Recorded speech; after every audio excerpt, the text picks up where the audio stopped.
Hi everyone, this is our channel Around My Story. Please like, share and subscribe. Nous souhaitons tous vivre un conte de fées, quelque chose qui sort tout droit de nos rêves. Malheureusement, ce n'est pas toujours le cas. Certaines histoires doivent être laissées dans l'obscurité, là où elles doivent être jamais piétinées, jamais entendues. La mienne est une de ces histoires. Je m'appelle Amanda. J'ai 19 ans. Je vis avec mon père et mes 3 sœurs dans le sous-sol.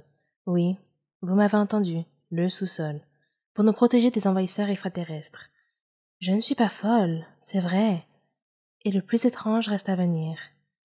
Mon père travaille dans un centre de recherche scientifique. Et pour une raison inconnue, ils l'ont viré. Maintenant, il gère une petite bibliothèque. Le salaire n'est vraiment pas très élevé, mais c'est plus que suffisant. Quant à ma mère, elle est morte mystérieusement. Un jour, elle est rentrée tard du travail. Et quand papa est rentré, et que nous lui avons dit qu'elle n'était pas encore arrivée, il a appelé la police. Ils l'ont cherchée partout, et ont finalement trouvé son corps dans la rivière. Il était déjà trop tard. Le coupable était inconnu. Il n'y avait aucun indice, aucune trace de quoi que ce soit. Ce jour-là, papa nous a réunis pour nous dire un secret. Il nous a dit que les extraterrestres avaient tué notre mère. Nous étions jeunes alors. Nous ne saisissions pas ce qu'il disait.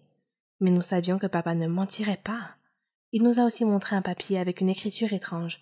Il nous a dit que le papier disait que les extraterrestres allaient envahir la Terre en quelques jours. Nous étions choqués. Ne sachant pas ce que nous devions faire, nous avons commencé à pleurer. Papa a donc décidé que nous allions vivre dans le sous-sol de la maison jusqu'à ce que l'invasion soit terminée. Le lendemain, il est sorti. Et quand il est revenu, il avait toutes sortes de nourriture et de boissons. Il verrouilla toutes les portes et les fenêtres. Il déplaça tous les appareils électriques au sous-sol. Nous n'étions même pas autorisés à regarder la télévision ou à avoir un quelconque contact avec le monde extérieur, et nous avons commencé à vivre au sous-sol. Une de mes sœurs était malade, mais parce que nous n'avions pas le droit d'avoir de contact avec le monde extérieur, elle est morte.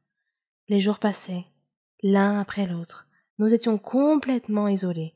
Chaque fois que nous manquions de nourriture, papa partait nous en chercher, au péril de sa vie. Bien sûr.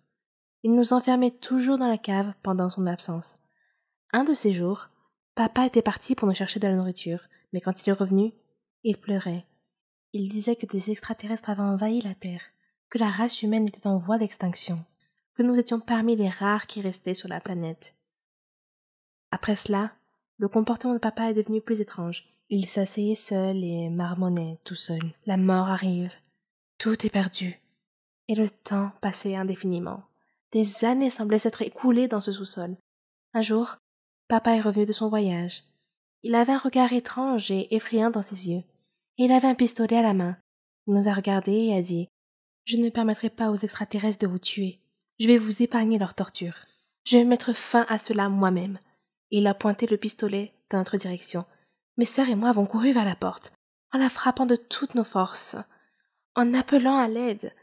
Il cria comme un fou et dit « Mort à tous !» Avec tous nos coups, la porte est ouverte. Nous avons couru. Toutes les portes et les fenêtres étaient barricadées avec des planches de bois, toutes sauf une. Nous avons couru dans la rue et nous avons été frappés. Des humains normaux se promenaient partout. Et quand ils nous virent, ils crièrent et dirent « Les fantômes du manoir de Denver !» Nous ne savions pas ce qui se passait. Mais papa sortit après nous et commença à tirer au hasard. Des gens le ligotèrent et appelèrent la police. Quand la police arriva, elle nous dit la vérité, que papa perdit la tête après avoir été licencié du travail, et quand maman le confronta, il la tua, et ce fut la fin. Ce qui est agréable avec la réussite, c'est de voir tous vos amis et votre famille être si fiers de vous et de vos réussites. Ce respect et cette appréciation mutuelle sont le fondement de la véritable amitié. Mon histoire parle de succès et d'amitié, et aussi quand 2 amis deviennent incompatibles et ne vont plus de pair. Je m'appelle Chérie et j'ai 21 ans. J'avais une amie qui s'appelait Margot. Elle n'était pas seulement mon amie, elle était ma meilleure amie, ma sœur. Elle était tout pour moi. Nous étions semblables à bien des égards, même dans nos passe-temps et nos rêves. Après la mort de mon père, maman et moi avons déménagé dans le quartier de Margot, car sa mère était la meilleure amie de ma mère. Je n'avais que 3 ans à l'époque, alors Margot et moi avons pratiquement grandi ensemble. À l'école, nous partagions les mêmes classes, étudions ensemble, et faisions même équipe dans les labos. Elle et moi rêvions toutes deux de devenir pharmaciennes. J'ai eu du mal au lycée, mais je m'en suis sortie grâce au soutien et aux encouragements de Margot. Je n'avais pas autant de liberté et d'indépendance qu'elle, car ma mère me surprotégeait. C'est à ce moment-là que mon histoire a vraiment commencé. Lorsque j'ai décidé de m'inscrire à la faculté de pharmacie, Margot m'a demandé pourquoi j'avais choisi cette spécialité.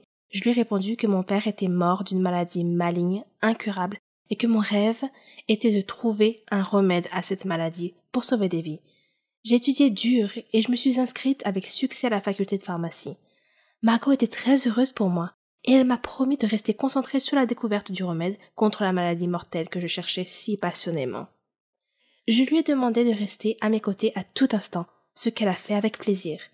La faculté de pharmacie se trouvait à l'étranger, donc hors de mon pays.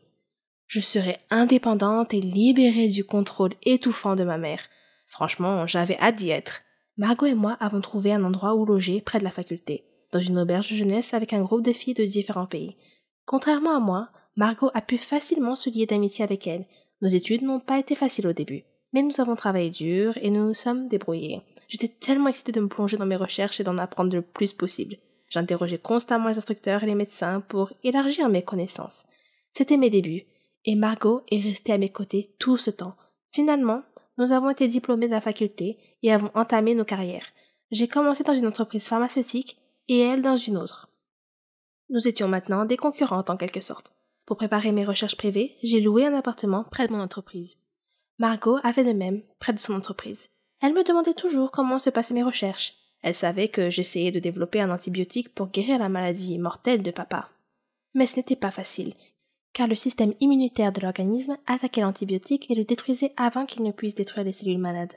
Je devais découvrir une substance neutre que le système immunitaire n'attaquerait pas, afin que le médicament puisse pénétrer dans l'organisme suffisamment loin pour trouver et détruire les cellules malades par des interactions chimiques.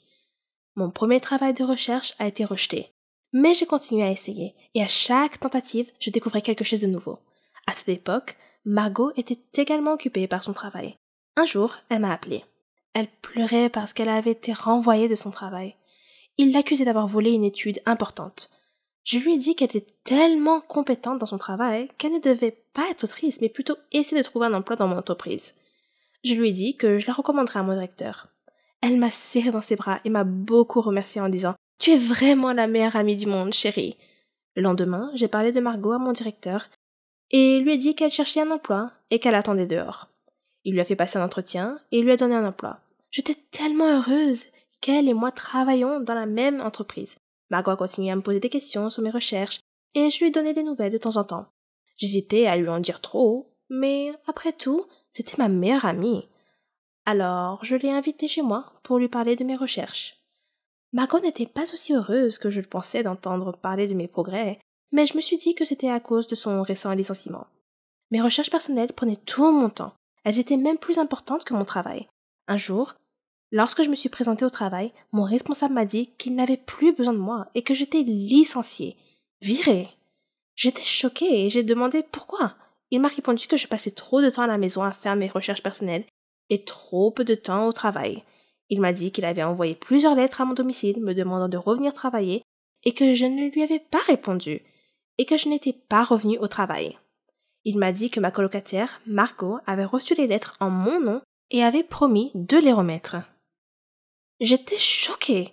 Je lui ai dit qu'elle ne m'avait jamais rien dit.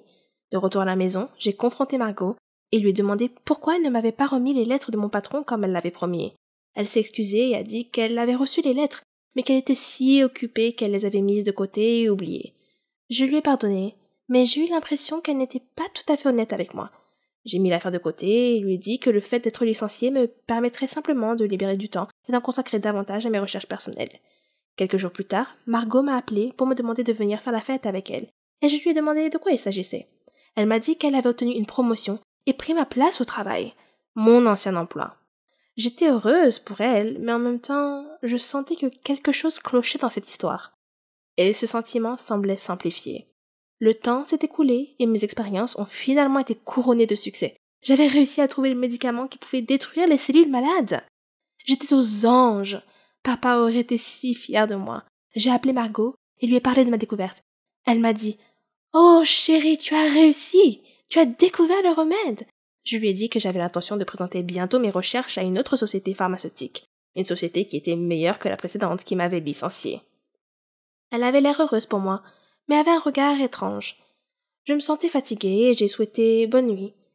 Elle m'a dit qu'elle allait rester debout un moment, alors je me suis endormie. Quand je me suis réveillée le lendemain matin, j'ai trouvé mon espace de recherche en désordre et mes données de recherche avaient disparu. J'ai réveillé Margot et lui ai dit que quelqu'un avait volé mes recherches la nuit dernière. Elle a dit « Ce n'est pas possible. Qui d'autre que toi et moi était au courant de tes recherches ?» J'ai dit « C'était peut-être mon ancien directeur. Peut-être qu'il avait deviné que j'avais fait une avancée. » Je ne sais pas. J'ai appelé la police pour signaler l'effraction et le vol de mes données de recherche, mais ils n'ont trouvé aucune preuve de l'identité du coupable. Je suis retournée dans mon pays d'origine, déçue et abattue.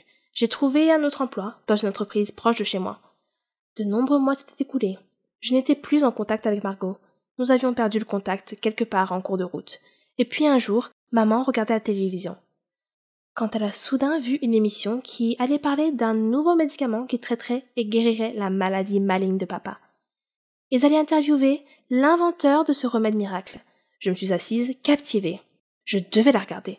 Quand le journaliste présenta l'invité, c'était Margot. Je ne pouvais pas en croire mes yeux. C'était elle. Elle avait volé mes recherches. Ma soi-disant meilleure amie m'a trahi. Et je l'avais traitée comme une sœur. Ça m'a profondément blessée. J'ai intenté une action en justice contre elle et j'ai récupéré mes recherches et le mérite de la découverte du remède. Donc ça, c'est bon. Mais la seule chose qui n'a jamais pu être réparée et pour laquelle il n'y avait pas de remède, c'était l'ancienne relation entre nous. Elle m'avait poignardé dans le dos et détruit ma foi en l'humanité. Et je pense que je ne trouverai jamais de remède à cela. J'adore ma famille. J'adore nos réunions, nos plaisanteries, nos repas et tout le reste. Je ne peux pas imaginer ma vie sans eux. Mais un jour, j'ai failli tous les tuer. Non, je ne suis pas folle, je vous l'assure. Alors ne vous inquiétez pas, je vais vous raconter ce qui s'est passé. Je m'appelle Ginger, j'ai 18 ans. Comme vous pouvez le voir, je porte un tablier. C'est parce que j'adore cuisiner. J'aime tout ce qui a trait à la cuisine. Mes moments les plus heureux sont ceux où je vois ma famille manger un repas ensemble. Je cuisine toujours pour eux. Ils aiment ça aussi.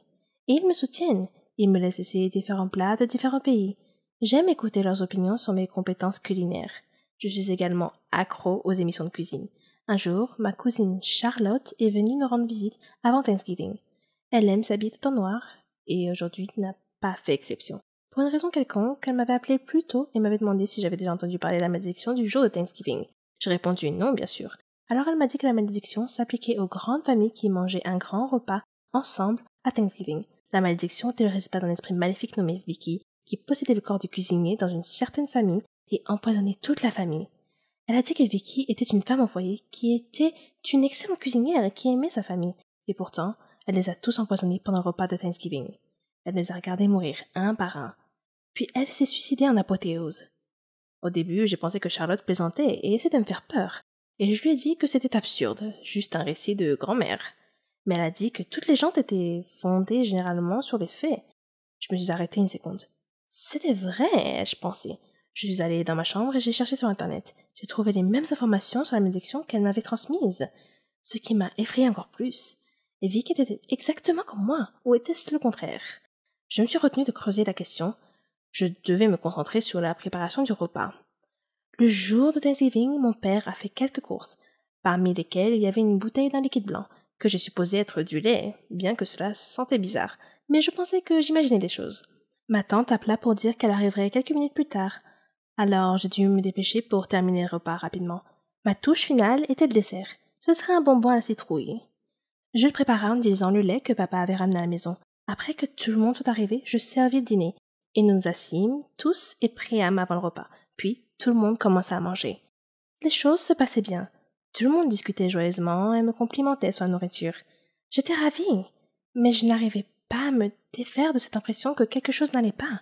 J'ai regardé Charlotte, mais elle s'est contentée de sourire pour me soutenir. Soudain, une à une, les personnes autour de la table ont commencé à se serrer le ventre et à gémir de douleur.